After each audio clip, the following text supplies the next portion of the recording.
ఓం నమ శివాయ. అందరికీ నమస్కారం. ఈరోజు ఈ వీడియోలో మనం శ్రీ రాహు పంచవింశతి నామ స్తోత్రాన్ని, ఈ స్తోత్రం యొక్క అర్థాన్ని, ఈ స్తోత్రాన్ని పఠించడం ద్వారా పొందే ప్రతిఫలాన్ని తెలుసుకుందాం.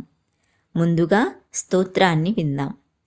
రాహుర్దానవమంత్రీ చ సింహికా చిత్తనందనః అర్ధకాయః సదా క్రోధీ చంద్రాదిత్య విమర్ధనః. అనగా రాహువు రాక్షసమంత్రి, సింహికను సంతోషపెట్టేవాడు, సగం శరీరం కలవాడు, ఎల్లప్పుడూ కోపంతో ఉంటూ సూర్యచంద్రులను బాధించేవాడు.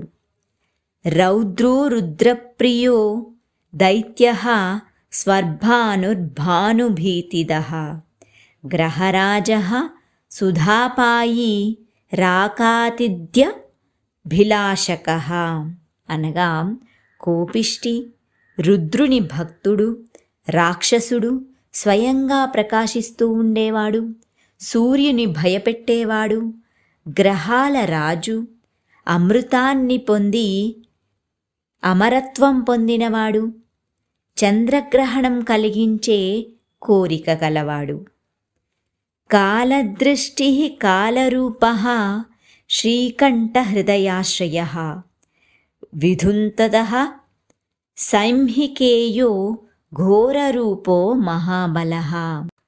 మృత్యువు చూపు కలవాడు, మృత్యువును ఇష్టపడేవాడు, శివుని హృదయంలో నివసించేవాడు, చంద్రుడికి గ్రహణం కలిగించేవాడు, సింహిక పుత్రుడు, భయంకర రూపం కలవాడు, బలమైనవాడు, 25 నామాలు కలిగినవాడు రాహువు.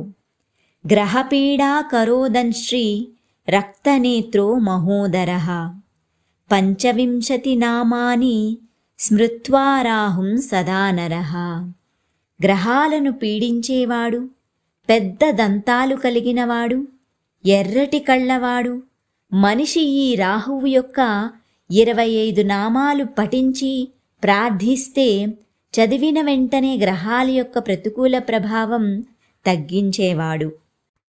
యః పఠేన్మహతి పీడా తస్య నశ్యతి కేవలం ఆరోగ్యం పుత్రమతులాం శ్రియం ధాన్యం పశూంస్తథా.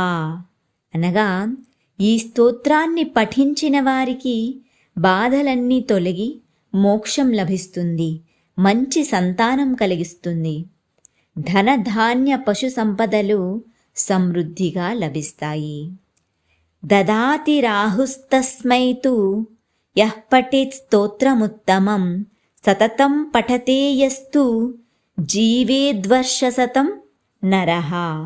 అనగా ఈ స్తోత్రాన్ని నిత్యం పఠించే వారికి రాహు అనుగ్రహం కలిగి ఆయురారోగ్యాలు సమృద్ధిగా కలుగును. ఇతి శ్రీ స్కంద పురాణే శ్రీ రాహు పంచవింశతి నామ స్తోత్రం. ఇది స్కంద పురాణంలోని శ్రీ రాహు పంచవింశతి నామ స్తోత్రం. ఓం నమ శివాయ.